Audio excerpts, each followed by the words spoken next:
Sabe quando alguém na sua igreja está enfrentando uma dificuldade? E ela precisa pensar assim, com quem que eu posso conversar sobre isso? Porque eu não posso falar com a minha mãe porque está no Brasil e eu não quero preocupá-la. Quem que eu posso procurar que ela possa lembrar do seu nome?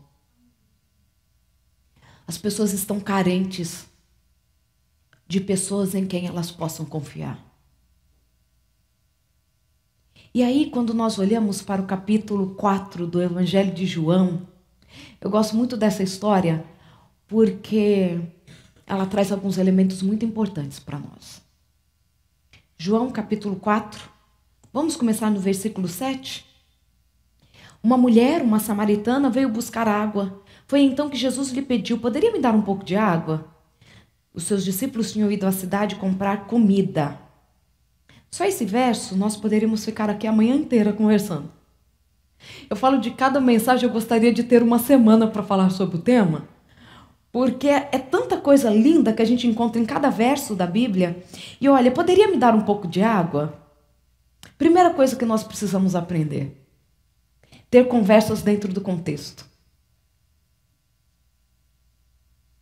Jesus estava ali, junto ao poço. Ele estava ali porque ele queria um encontro a sós com aquela mulher. Era isso ou não era? Jesus poderia ter ido à cidade buscar também comida com os discípulos e provavelmente encontraria água. Não precisava estar num poço fora da cidade. Mas ele tinha um encontro marcado com aquela mulher, mesmo que ela não soubesse. E aí, que aquela mulher chega, ele fala assim: você pode me dar um pouco d'água? Uma conversa que se inicia dentro do contexto. Jesus, ele conversa conosco dentro das nossas necessidades. É por isso que quando lemos a Bíblia, vai chamar a atenção aquele verso que tem a ver com a minha necessidade, com aquilo que eu preciso para aquele momento. Aquela mulher chega e Jesus ia começar a falar assim para ela assim: onde está seu marido? Você acha que ele ia começar por aí a conversa? De forma alguma. Ele precisava ter um relacionamento com aquela mulher primeiro e ele pergunta assim: você pode me dar água? Era dentro do contexto. Nós precisamos de conversas dentro dos contextos. Nós queremos falar de Jesus, estamos num país que é tão desafiador começar uma conversa sobre esse tema. Às vezes quando a gente está ali limpando a casa de alguém, ou mesmo dentro da loja, de qualquer lugar, como que eu falo? Como que eu me aproximo? Dentro do contexto. Dentro do contexto, Jesus era mestre de falar dentro do contexto. Quer ser curado? Você já está enxergando? Não, Senhor, vejo apenas vultos, como se fossem árvores andando. Primeiro Jesus vai lá e faz o milagre de trazer saúde para os olhos daquele homem, né? Primeiro ele sara, depois ele cura. Ele devolve a visão, mas depois faz com que a pessoa, aquele homem, enxergasse de forma nítida. Processo. Porque provavelmente aquele homem precisava de um processo para entender que o mais importante não era apenas enxergar, mas ter a visão acurada. E aí então Jesus fala assim: você pode me dar água? Versículo 9. A samaritana surpresa perguntou: como pode um judeu pedir alguma coisa a mim, uma samaritana? Ela já começa a perceber que tem alguma coisa diferente naquele homem, e não era um homem que estava ali apenas ou com a intenção de menosprezá-la, mas era um homem que estava pedindo para ela um favor, um homem samaritano. E o favor que ele estava pedindo era água, não era outro favor. E aí então Jesus responde para ela, no versículo 10, se você conhecesse a generosidade de Deus e soubesse quem eu sou, pediria água a mim e lhe daria água pura, água da vida. Aquela mulher está ali, ela pergunta para Jesus por que ele está pedindo água. Jesus então, já que o tema é a água, ela está ali: como que você me pede água, tal? Jesus inverte e fala assim: olha, se você conhecesse quem eu sou, você me pediria e receberia água pura. Versículo 11, a mulher disse: o Senhor não tem balde para tirar água e o poço é fundo. Então de onde vai tirar essa água viva? Parece a gente diante de Deus, né? Você consegue se identificar nesse verso? Jesus está dizendo assim: filha, eu quero te dar um casamento novo. Eu quero restaurar o seu casamento. Eu quero trazer para você felicidade conjugal. Senhor, como que você vai fazer isso sendo que meu marido ainda é o mesmo? O senhor vai matar esse e me dá outro?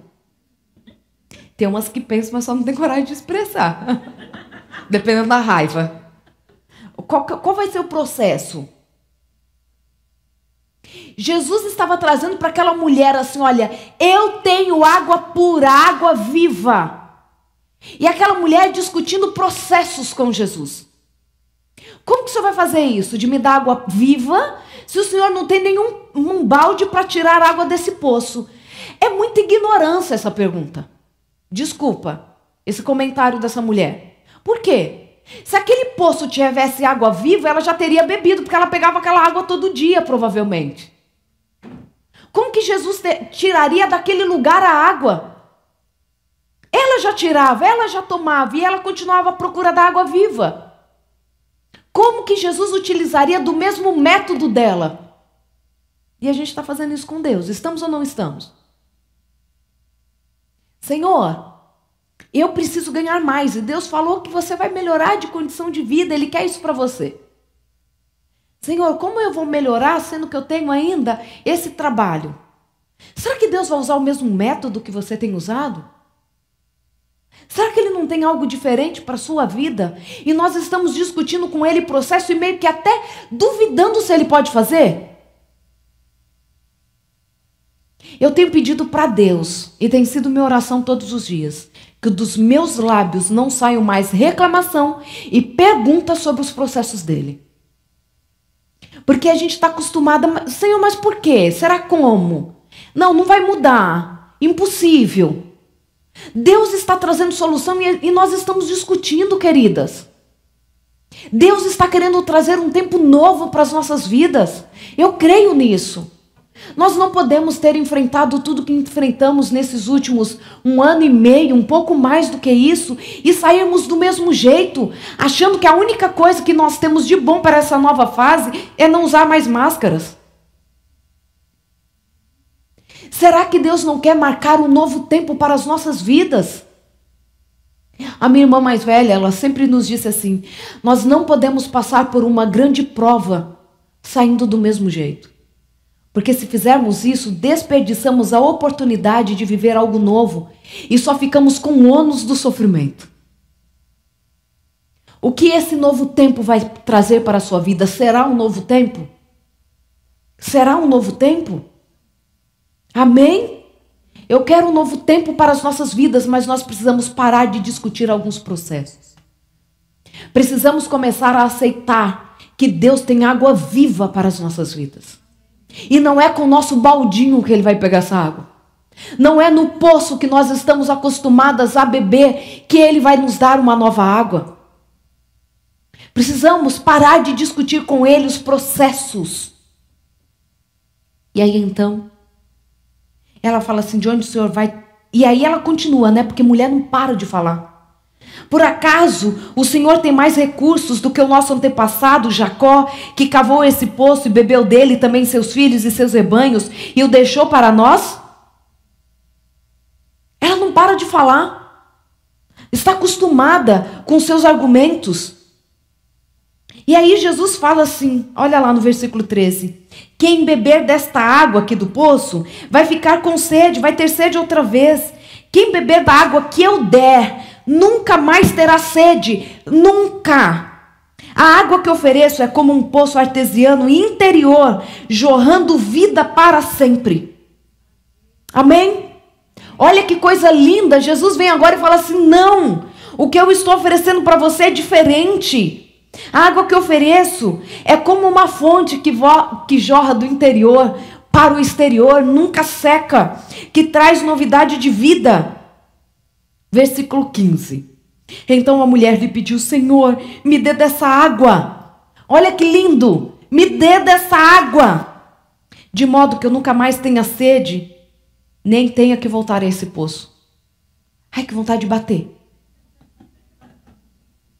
Ela começa: Senhor, então me dá dessa água, é tudo que eu preciso. para que eu não volte mais aqui. Eu não tenha mais que vir buscar água. Você entende como você está presa nos seus pensamentos? Na sua forma de encarar a vida? Você não consegue chegar além. Jesus está falando para você e você não escuta. Mas sabe o que é lindo em Jesus? Ele entendeu o processo que aquela mulher precisava passar. Ela começa a ficar entusiasmada sim com o que Jesus tinha que oferecer, mesmo que ela não entendesse direito. E Deus não desperdiça nenhuma oportunidade que damos para Ele. Ele é incrível.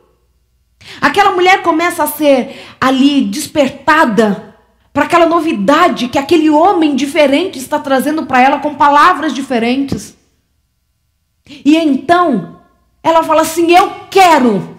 Para Jesus o eu quero já é o suficiente para Ele começar a trabalhar em nós. Eu quero. Mesmo que você não entenda o que Ele está te oferecendo, o eu quero é o suficiente para Ele começar a trabalhar. E ela fala, eu quero. Você precisa falar comigo, querido? Não? Ok. Eu achei que eu estivesse dando problema com esse microfone. E aí, para que eu não precise mais voltar aqui, já que ela já estava com vontade de ter aquela água, mesmo que não tivesse entendido direito, Jesus vai lá e fala assim, vai chamar o seu marido e volte aqui? Ué, a gente está falando de água. Vai chamar marido? Volta aqui. Ela já tinha começado a aceitar o processo de Cristo mesmo sem entender. Então ele não a abandonaria enquanto ele não resolvesse tudo. É o que Ele quer fazer conosco. Jesus vem e faz parece que uma quebra na história. Mas ela já havia feito um pedido para Ele. Senhor, eu não quero mais ter sede. Jesus não entende assim, se você não quer mais ter sede, eu preciso resolver o seu relacionamento. Você não quer mais o sofrimento? Vir ao meio-dia buscar água sozinha, porque as mulheres não querem estar perto de você? Ou você tem medo de encontrar com aquela que de fato é dona desse homem? Já que você quer nunca mais ter sede, quer essa água viva, eu preciso tocar naquilo que é o seu problema. Eu preciso resolver aquilo que você nem está conseguindo entender direito, onde está de fato a sua dor. Jesus, quando entra na nossa vida, Ele vem também para nos confrontar. Você deu espaço para Ele? Senhor, entra na minha casa, faz da minha casa, então Ele vai remexer a sua história. Ele talvez traga para a sua vida a possibilidade ou a necessidade de confrontar o seu relacionamento com a sua mãe. Porque talvez aí esteja uma dor que precisa ser resolvida. E a água viva, para brotar do interior e jorrar para o exterior, precisa começar pela cura dos nossos relacionamentos. Ela deu oportunidade, Jesus a confronta. Porque nos nossos encontros com Cristo somos confrontadas. Porque não há cura sem confronto. Não há água viva jorrando onde ainda existe goteira. Onde existe sequidão. Onde existe águas rotas. Águas podres, paradas. Sem vida, que o que coloca, morre. Jesus então fala assim, vai buscar seu marido. E é tão interessante que diante de Cristo ela não consegue nem mentir. Ao versículo 17, não tenho marido. Não tenho marido. Ah, queridas, precisamos aparecer diante de Cristo, de fato dizendo quem somos. Senhor, eu não tenho paciência. Não tenho perseverança no estudo da palavra. Não tenho condições de ficar engolindo tanto sapo na minha igreja. Não tenho. Porque quem tem água viva que faz brotar e jorrar e nunca mais cessa é Ele, não somos nós. Eu estava conversando com algumas mulheres e eu falei o quanto que às vezes a gente faz um jejum equivocado, né? É tanto que a grande pergunta que sempre me fazem se jejum faz bem ou não faz bem para a saúde, como que fica o jejum espiritual. Essa é uma pergunta que você pode me fazer lá para tarde, tá? Que nós vamos ter um momento de perguntas e respostas. Mas, na verdade, às vezes, o jejum de comida, Para algumas é muito fácil de fazer, para mim é super fácil. Eu faço de 24, 36 horas, 48 horas brincando. Não é difícil para mim. Ok? Hora de acordar, irmão. O despertador tocou.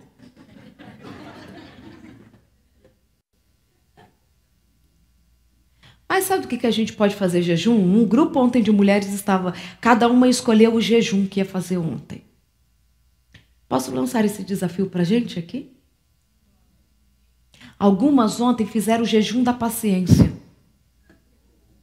Que elas não iam responder ninguém de forma atravessada ontem. Vocês entendem, né? Responder atravessado, né?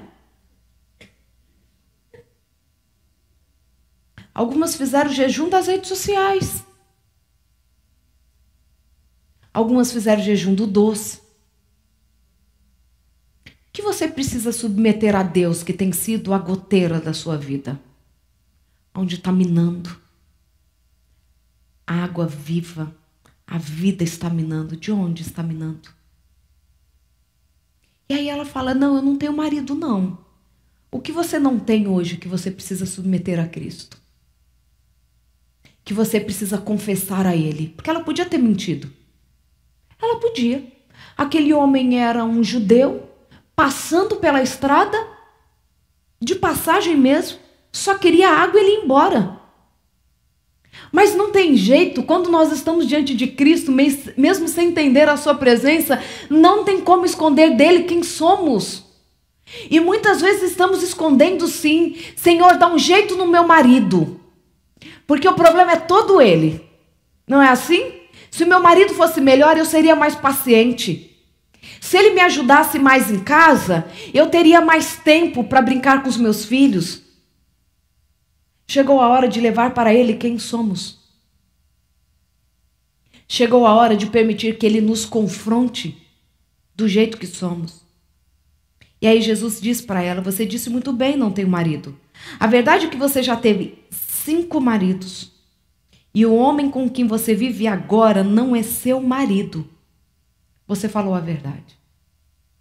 Eu não sei quem eram aqueles 5 homens que haviam passado pela vida dela. Se de fato ela foi ficando viúva. Não sei. Se ela foi casando e separando. Não sei. Mas o certo é que este homem com quem ela vivia não era dela. E eu não sei a quem aquele homem pertencia. Só sei que ela não era casada com ele. Era um relacionamento que trazia para ela vergonha. Não é à toa que ela estava ao meio-dia buscando água. Sozinha. Ela estava com vergonha e talvez outras mulheres não quisessem andar com ela. E Jesus fala, não é seu esse marido. E quando Jesus toca na sua ferida, olha o que ela responde no versículo 19. Ah, o Senhor é profeta. Então tire a minha dúvida. Nossos antepassados adoraram a Deus neste monte, mas vocês judeus insistem em que Jerusalém é o único lugar para adorar. Quem está certo? Quando Jesus fala sobre o problema dela, ela, em vez de falar assim, quem é você para estar se intrometendo na minha vida? Andou encontrando com quem? Ai, essa cidade tem tanto fofoqueiro, né? Já foram lá em Jerusalém contar o que eu faço. Não. Ela reconhece em Jesus um profeta. Eu estou pensando aqui agora, por que ela reconhece em Jesus um profeta? Porque ele estava ali, de alguma forma, meio que humilhando aquela mulher. Estava ou não estava? Jogando na cara o pecado dela. Estava ou não estava? Olha, você teve 5. E agora, depois de tanta experiência, você não sabe nem escolher o 6º. Porque escolheu alguém que não era seu. Por que ela reconhece em Jesus um profeta? Pela forma de falar a verdade. Eu gosto muito de dizer que amor, que sinceridade sem amor é crueldade. Sinceridade sem amor é crueldade. Como nós estamos falando as verdades para as pessoas. Quantas pessoas, quantos jovens abandonam a sua fé porque um dia foram confrontados de uma forma tão cruel, Tá achando que vai para o céu desse jeito, né? Você pode enganar seu pai, mas a mãe você não engana não, menino. Ó, tá vindo a igreja desse jeito aí, ó. Vai dar certo? Não. Como que nós temos apresentado a verdade para as pessoas? Estou falando dos nossos casamentos também. Como tem sido a forma que nós temos conversado dentro de casa, sabe? Um homem uma vez me disse assim, doutora, os homens também têm sentimentos, mas quem se importa com isso? É verdade. Eu escuto muitos homens dizerem assim, não, eu já não discuto mais nada mesmo. Porque eu nunca sou entendido pela minha esposa, ela nunca me compreende. Ela acha, é só ela que magoa com a forma que eu falo, mas eu nunca magoo. Só porque eu não falo, só porque eu não expresso, dá a impressão de que eu não magoo, mas é por isso que eu cada vez estou mais quieto. Os homens também têm sentimentos, mas quem se importa com isso? Sinceridade sem amor é crueldade.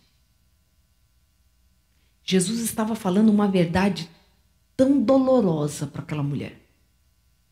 Mas ela reconhece nele um profeta. Falando para ela sobre o que ela estava fazendo. Eu não sei se, de repente, ela era amante do homem. Estava fazendo isso ainda meio que escondido, eu não sei. Nem sei se ela tinha marcado um encontro com aquele homem, olha, estou pensando nisso agora. Mente de mulher é fértil demais, né? A gente escreve uma novela assim, escreve ou não escreve? Gente, eu estou começando a vê-la indo para o poço encontrar com aquele homem. Não era marido dela. Será que Jesus estava ali estragando um encontro? Eu não sei. Mas eu só sei que ela vira e fala assim, o Senhor é um profeta, só pode ser. Porque, olha só, consegue dizer algo que quem te contou isso? O Senhor só pode ser um profeta. Eu quero que as pessoas olhem para nós e digam assim, só pode ser de Deus essa mulher. Porque olha as coisas que ela está me dizendo. E claro, ela reconhece em Jesus um profeta e ela fala assim, não, o Senhor só pode ser um profeta. Então me responde a essa pergunta, onde que a gente deve adorar? E aí, Jesus fala assim, mulher, acredite, está chegando a hora em que vocês, samaritanos, irão adorar o Pai. Jesus acaba de incluí-la na família real. Os samaritanos, vocês sabem, eram rejeitados pelos judeus, porque lá atrás eles tiveram um problema assim. Não justifica, mas tiveram um problema. Mas Jesus agora diz assim, olha, vai chegar a hora que vocês, samaritanos, irão adorar o Pai. O reino de Deus é o reino da inclusão.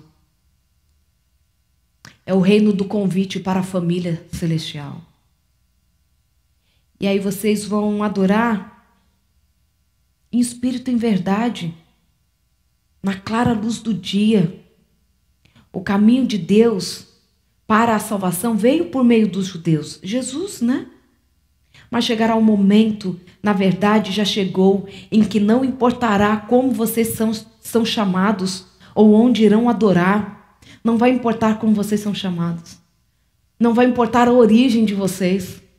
Não vai importar se você é samaritana. Não vai importar a sua história.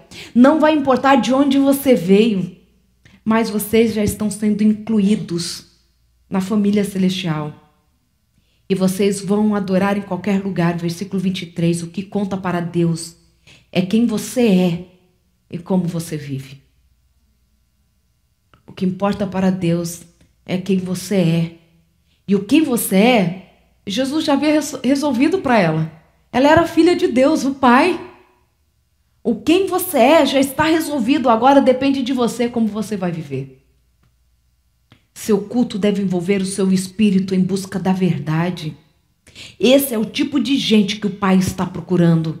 Aquele que é simples e honesto na presença dele em seu culto. Aquele que é simples e honesto em seu culto diante de Deus. Olha lá o nosso compromisso pela manhã. O quanto você tem sido honesta nas suas conversas com Deus. O quanto você tem chegado a Ele em culto para adorá-lo, reconhecendo quem Ele é, o quanto você necessita dEle. A mulher disse, versículo 25, não entendo bem sobre isso.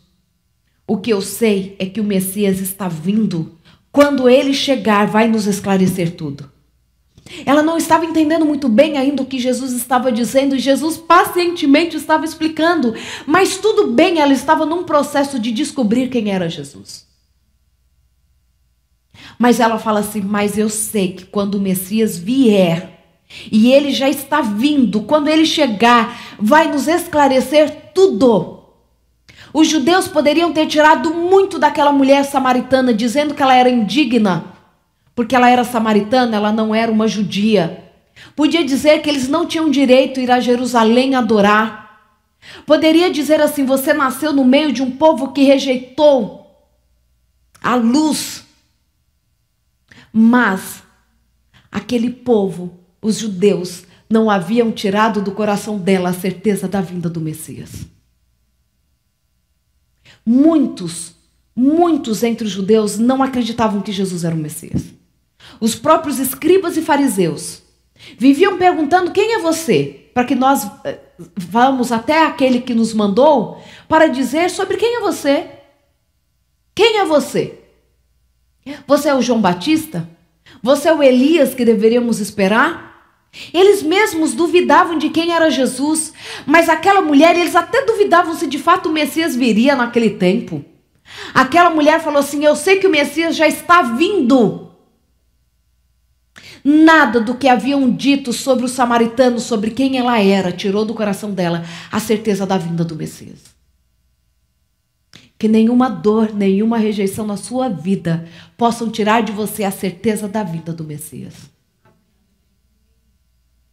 E aí então, ela em toda a sua pergunta, ela está ali. Então quando isso vai acontecer? Eu sei que vai acontecer quando o Messias vier. Eu não estou entendendo muito bem.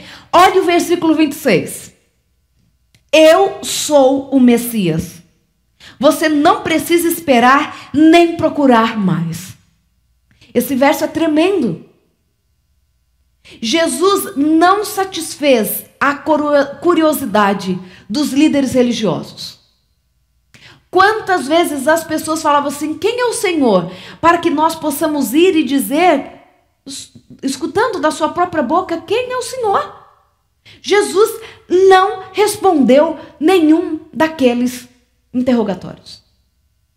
Até quando João Batista, já preso, pede para os seus discípulos irem perguntar se Jesus era o Messias a quem eles deveriam esperar, Jesus responde por meio de milagres. Mas para aquela mulher ele diz assim, eu sou o Messias. Porque Jesus se revela para os puros de coração. Jesus se revela para aqueles que estão esperando a sua chegada. Para aqueles que as dores da vida não tiraram a esperança. A certeza de que quando ele chega, a nossa história muda. Eu sou o Messias. E você não precisa mais esperar. Você pode escutá-lo dizendo para você isso hoje. Eu sou o Messias e você não precisa mais esperar pela minha chegada, porque eu já cheguei. Jesus já chegou para as nossas histórias. Ele está aqui conversando com a gente, e muitas vezes nós estamos assim, Senhor, eu não estou entendendo direito, mas continue falando com Ele. Senhor, eu achei que o processo ia ser mais simples, mas está doendo, são tantos anos, mas continue falando com Ele. E aí naquele momento, quando Jesus diz, eu sou o Messias, olha o versículo 27. Naquele momento, os discípulos chegaram e ficaram escandalizados. Não podiam acreditar que o mestre estivesse conversando com uma mulher daquele povo. Ninguém disse nada, mas a fisionomia deles dizia tudo. A gente fala muito com a nossa expressão facial, né? Mulher, então, nem se fale.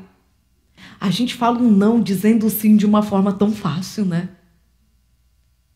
E Jesus está ali se revelando para aquela mulher, dizendo de uma forma tão incrível.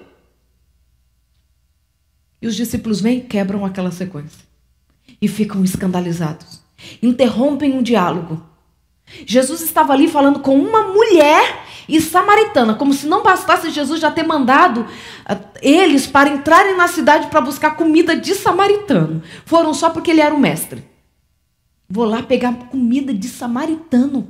Tudo bem, é o mestre que está mandando a gente entrar rapidinho, busca a comida e volta. Quando volta, Jesus está conversando com uma mulher samaritana. Ficam escandalizados, interrompem aquela conversa, mas não conseguem interromper enquanto Jesus não se revela quem ele é. Jesus não permite que aqueles discípulos cheguem antes, porque ele precisava se revelar àquela mulher.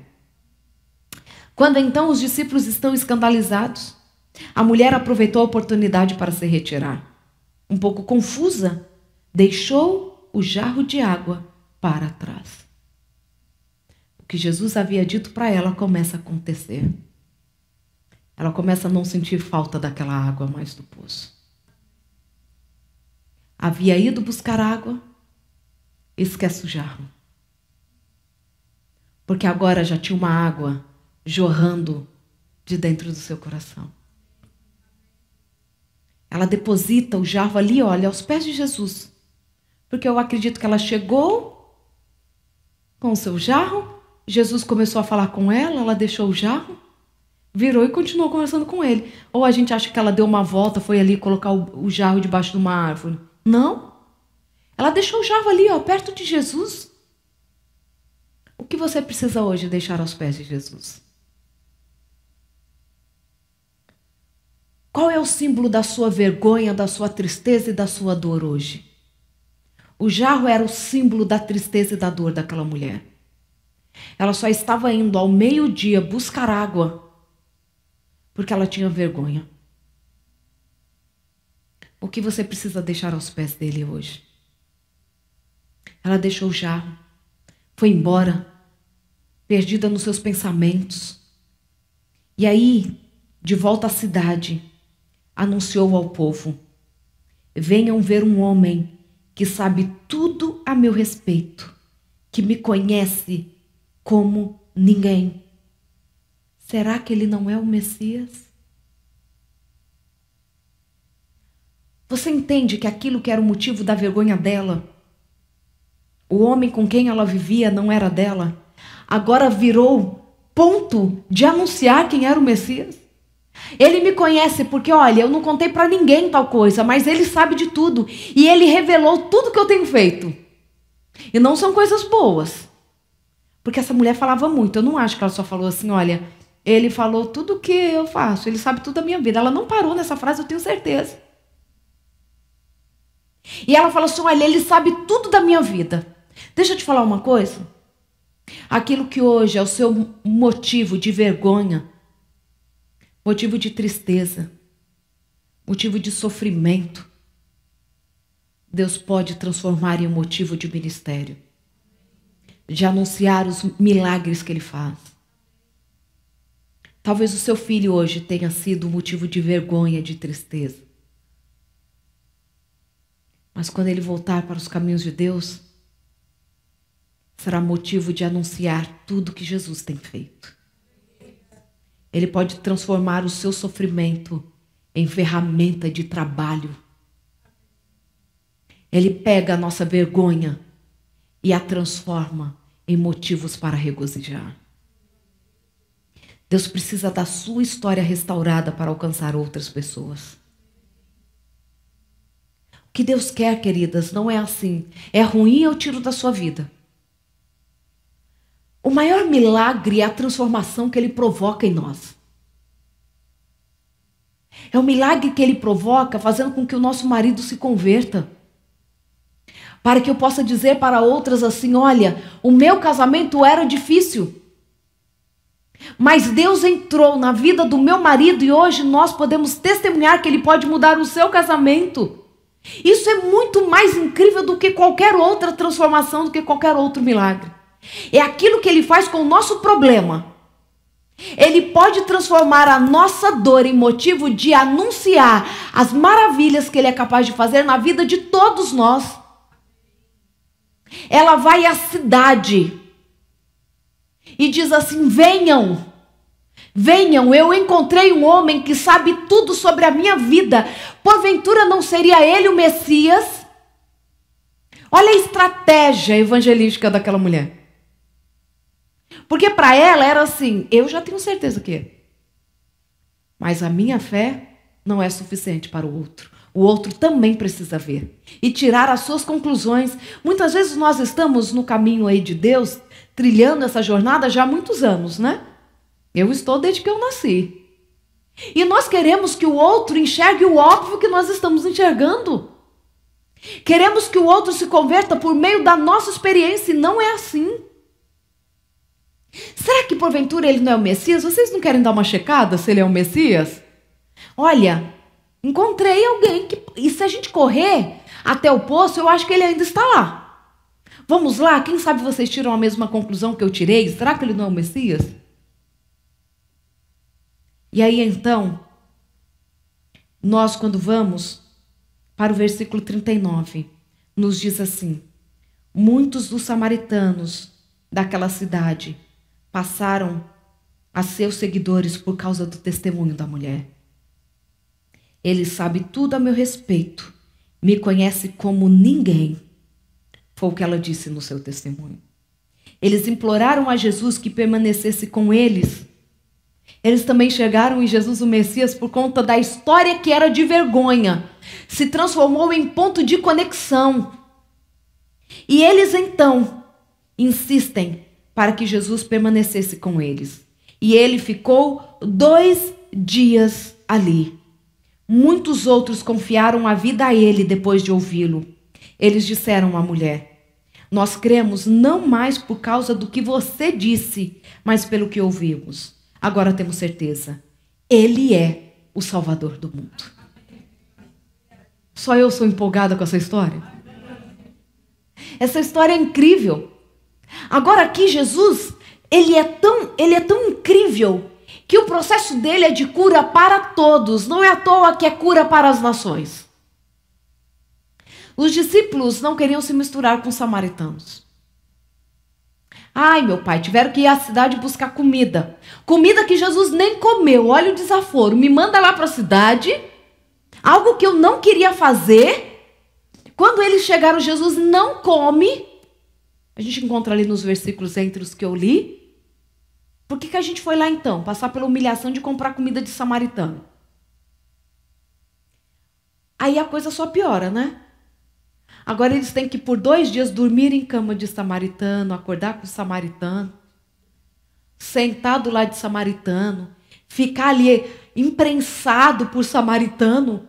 Jesus ficou 2 dias na cidade e a multidão ia ouvi-lo. Eu fico imaginando os samaritanos assim, né? Os judeus, os samaritanos assim, os samaritanos também, os judeus assim, os discípulos de Jesus. Ai, meu pai, mais uma encostou em mim. Quantos dias será que eu vou precisar de purificação de tanto encostar no impuro? Era essa a mensagem que eles tinham na cabeça. Jesus fica ali 2 dias. Jesus vai te levar para as circunstâncias que serão necessárias para o seu refinamento.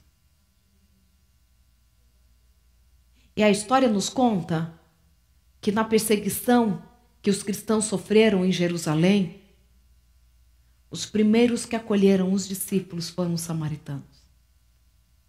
Os discípulos puderam fugir para Samaria para se protegerem ali. Eles passaram de fato a serem irmãos. Eu não sei o que Jesus quer fazer com a sua história. Eu não sei em qual ponto da história você se encontra. Eu não sei se você é a samaritana que ainda está indo ao encontro de Jesus naquele poço, sem saber que está com o encontro marcado com ele. Era só mais um dia de buscar água. Talvez hoje para você seja mais um dia de um encontro de mulheres. Mas eu sei que Jesus, ele marca encontros para as nossas vidas. Eu não sei se você já deixou o jarro aos pés de Jesus, na certeza de que ele cuida de todas as suas necessidades. Ou se chegou a hora de você anunciar tudo aquilo que ele fez por você. Ele não pode fazer uma obra em nossa vida para ficar só dentro do nosso coração. Precisamos anunciar as boas novas para aqueles que necessitam ainda beber da água da vida. Eu não sei se você há tanto tempo caminha com Jesus e acha que assim, eu tenho que ficar aqui, só do lado dele. Não posso me contaminar. Não posso me misturar. Ó, a família que não quer saber de Jesus, eu nem vou mais ao almoço da família. Como você vive isso? O que Jesus fez em sua vida? Porque no reino de Deus é assim, queridos. A gente não senta em roda de escarnecedor. Que quer dizer ter os mesmos hábitos muitas vezes, ok? Mas no reino de Deus estamos com pessoas o tempo todo. No reino de Deus, nós somos anunciadores de salvação. Pode, porventura, uma lamparina ficar debaixo da cama. Ela consegue iluminar uma casa? De jeito nenhum. A salvação nos encontra para que por meio das nossas histórias, de pessoas cheias de defeitos, com seus problemas para serem resolvidos, e é por meio dessas histórias que alcançamos aos nossos semelhantes. É nas nossas batalhas conjugais, nas nossas batalhas profissionais, que temos histórias para mostrar para os outros que Jesus, se Ele foi capaz de entrar na minha vida e ainda insistir em continuar em mim, mesmo com os meus defeitos, Ele pode estar em qualquer vida. Nós somos convidados para o reino de Deus, para espalharmos as boas novas. Aquela mulher samaritana viu em Samaria mais potencial para a salvação do que os próprios discípulos que andavam com Jesus. Para os discípulos não havia jeito, mas aquela mulher conhecia tanto o sofrimento daqueles que eram rejeitados, que disse assim: eles precisam de Jesus, o mesmo que Ele fez por mim. Eu entendo as dores destes samaritanos e eu sei que Jesus tem a solução para eles. Ela encontra em Samaria mais potencial para o reino do que os próprios discípulos encontraram. E Jesus dizia que eles deveriam espalhar a mensagem para todo mundo, que essa era a missão deles. Mas eles não encontravam em Samaria a possibilidade de salvação. Saiba que Jesus te chama para trazer para você novidade de vida, mas para que você também espalhe essa novidade para os outros. E nós somos únicas na forma de fazer isso. Cada uma dentro do seu contexto. Todas necessárias. Porque existem pessoas que você alcança que eu não alcanço. Existem pessoas que somente eu posso alcançar. Por isso, todas nós, de forma única, somos chamadas a começar em sermos únicas dentro da nossa casa. Dentro das nossas casas. Eu quero escutar a Angelina dizer assim: eu quero ser uma esposa como a minha mãe é, como eu desejo que eu possa ser o exemplo para minha filha. Sabe? Eu gosto muito de dizer que nós precisamos ser as mulheres que desejamos que as nossas filhas sejam quando crescerem. Entendem isso? Eu quero que os nossos filhos desejem encontrar esposas como nós somos, que tenham mãe para os filhos deles como nós somos. Cheia assim de dificuldades, com as suas dores, mas que sobretudo enxerguem em nós mulheres lutando para estarem próximas de Jesus, bebendo da água viva. Quando nós olhamos para os estudos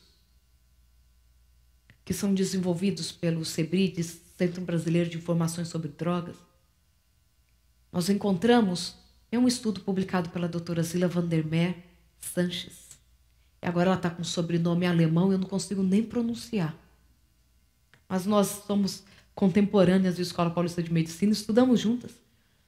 E um trabalho dela mostra que 81% dos adolescentes que nunca se envolveram com drogas, lá no ambiente de vulnerabilidade, não fizeram isso porque mais de 80% deles faziam parte de uma comunidade religiosa de uma forma ativa, e os outros por cento tinham uma mãe que eles viam orando. O relato dos meninos na favela. Essa tese de doutorado aparece mãe orando. Um trabalho numa universidade pública. Entendem isso? Entendem o que Deus colocou em nossas mãos? Quando seu filho olha para você, o que ele vê? É a pergunta que eu tenho me feito. Será que a Angelina vê só uma mãe agitada para um lado para o outro, fazendo 1000 coisas ao mesmo tempo? O que ela enxerga em mim? O que seu marido enxerga quando olha para você?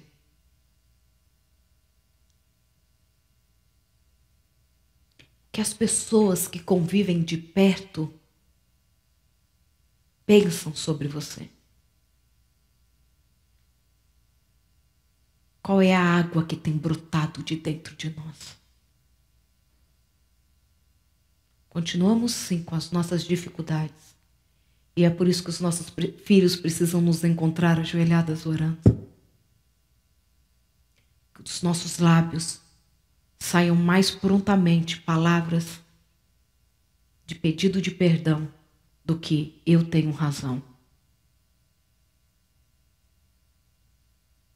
Que da nossa vida possa jorrar mais serviço do que exigência do que queremos que façam por nós. E isso não nos torna mais frágeis, mais cansadas, mais sobrecarregadas. Isso vai gerando um movimento dentro da nossa casa quando a gente menos percebe. Marido está lavando louça sem a gente pedir. Desejo isso para as nossas casas, de verdade. Tenho encontrado muitas mulheres sobrecarregadas. Mas eu desejo que os nossos maridos se envolvam por inspiração e não por obrigação. Ai, mas isso é impossível porque ele aprendeu assim, sou casada há 30 anos. Pare de falar sobre os seus processos e sobre a sua situação com Jesus. Pare de falar sobre isso.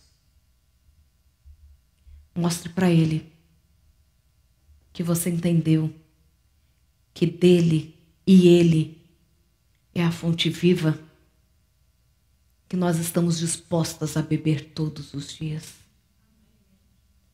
para que tenhamos uma vida que nos traz a possibilidade de anunciar aquilo que ele tem feito em nós, para que as pessoas possam ser levadas a terem os seus encontros com Jesus. Eu quero ler um último verso para vocês. Quem me conhece sabe que eu amo. Olha, e abri exatamente na página. Isaías, capítulo 58, versículos 10 até o 12. Sua vida começará a brilhar na escuridão. Sua vida sombria será banhada na luz do sol. E sempre mostrarei a vocês o melhor caminho. Darei a vocês vida plena até no lugar vazio. Músculos firmes, ossos fortes. Vocês serão como um jardim bem regado, uma fonte viva que nunca seca. Vocês usarão E eu amo esses versos, porque eles são tão terapêuticos. Vocês usarão o entulho do passado para construir de novo. Reconstruirão sobre os antigos alicerces da sua vida. Jesus não vem para tirar tudo de nós e vai começar tudo novo, não. A beleza de Deus é que Ele usa o entulho do passado para construir de novo. Ele usa os antigos alicerces da nossa vida para reconstruir. Ele vai pegar a sua história, lá da sua infância, dos seus traumas, do abuso que você sofreu, e vai reconstruir a sua nova história sobre esses antigos alicerces. Para que você não esqueça de quem Ele é, do que Ele é capaz de fazer, e como Ele quer usar a sua história para ajudar outras nas suas construções. Olha que lindo! Vocês serão conhecidos como aqueles que reparam qualquer coisa. E é qualquer coisa, essa é a promessa da palavra de Deus. Restauram ruínas antigas, reconstroem e renovam, tornam a comunidade habitável outra vez. Há muito poder nessas palavras. Há muita esperança nessas palavras. Há muita certeza naquilo que Deus nos deixou, como assim, filha, tenta mais um pouco. Filha, não desista. Eu não quero que você esqueça tudo que passou, mas utilize-se da sua história para fazer algo novo. Os antigos alicerces estão aqui. Vamos começar novas construções. Que Jesus nos abençoe. Que Ele nos guie. Que Ele todos os dias coloque em nosso coração a esperança. Que o renovo possa acontecer todas as manhãs. Que Ele abençoe a mim e a você. Vamos cantar novamente, vamos orar. Me orientem, meninas. Vamos orar? Já posso agradecer pelo almoço, porque todas nós vamos almoçar agora. Amém, meninas? Todas estão liberadas para o almoço, porque todas, pelo menos um verso da Bíblia, leu hoje comigo. Então, liberadas para comer. Senão, iam ficar até pegar a Bíblia e ler. Posso convidar você para ficar em pé? Para orarmos?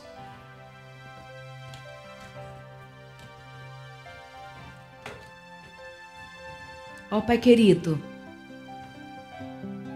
como expressar quem Tu és? Pai querido, como dizer o quanto Te amamos?